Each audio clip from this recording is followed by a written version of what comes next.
आज बात करेंगे भारतीय मीडिया के शाहिद अफरीदी की, यानी राजदीप सरदेसाई। नहीं, हम सरदेसाई जी को पाकिस्तानी नहीं कह रहे हैं, बल्कि ऐसा इसलिए कह रहे हैं क्योंकि पिछले 10 सालों में राजदीप सरदेसाई भी कई बार इलेक्शन कवरेज से संन्यास लेने की घोषणा कर चुके हैं।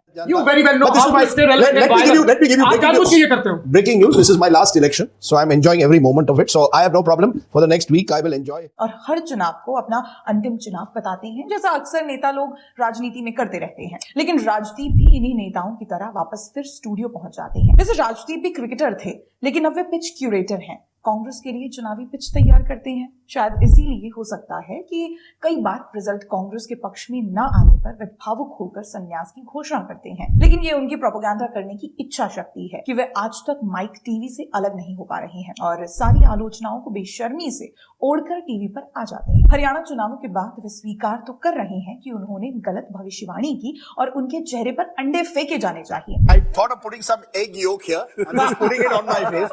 All the egg on my face that I need, having predicted a easy Congress win in Haryana. लेकिन अब लग रहा है कि एक बार फिर वे बेइज्जत होने जा रहे हैं। दरअसल राजदीप ने घोषणा की है कि महाराष्ट्र चुनाव उनका चुनावी कवरेज के रूप में अंतिम चुनाव होगा और हरियाणा चुनाव परिणामों के बाद वे अब खुलकर भविष्यवाणी करने से बच रहे हैं। लेकिन वे भूल गए हैं कि महाराष्ट्र चुनाव के लिए कांग्रेस के लिए बैटिंग पिच वे कब से तैयार रखी है। मार्च 2024 यानी लोकसभा चुनाव से भी पहले से वे बता चुके हैं कि कांग्रेस महाराष्ट्र में विधानसभा चुनावों में आगे रहेगी। फिर ये इसी अगस्त महीने का वीडियो सुनिए जिसमें वे कांग्रेस को महाराष्ट्र में सबसे मजबूत बता चुके हैं। लेकिन मैं कहूंगा आज जो है, अगर किसी पार्टी को थोड़ा एज महाराष्ट्र में है वो है कांग्रेस। कांग्रेस जरूर, खास करके विदर्भ और मराठवाड़ा में, जैसे हमने लोकसभा में भी देखा, वो थोड़ा अपनी एक जो पुरानी जो एक उनका किला माना जाता था, वहां धीरे धीरे अपनी पकड़ बना रही है।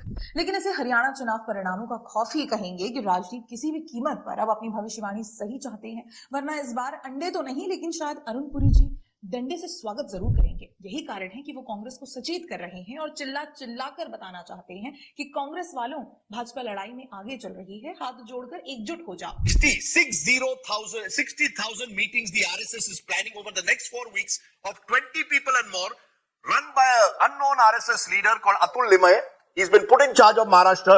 His job is to coordinate this exercise largely aimed at OBC, Dalit groups and women. And who knows, with the RSS's infrastructure in a state like Maharashtra, that also shows their battle readiness. Rahul, Mahajuti और अघाड़ी। जो कांग्रेसी ecosystem Lok Sabha चुनाव में भाजपा की सीटें कम होने का मतलब आरएसएस का प्रभाव कम होना बता रहे थे, उसी इकोसिस्टम को आज हरियाणा चुनावों के बाद आरएसएस से डर लगने लग गया है। 60,000 meetings the RSS is planning over the next 4 weeks of 20 people and more. वक्त की बात है, देखना ये होगा कि क्या कांग्रेस पार्टी महाराष्ट्र में अपने अघोषित सलाहकार राजदीप की राय लेती है या नहीं।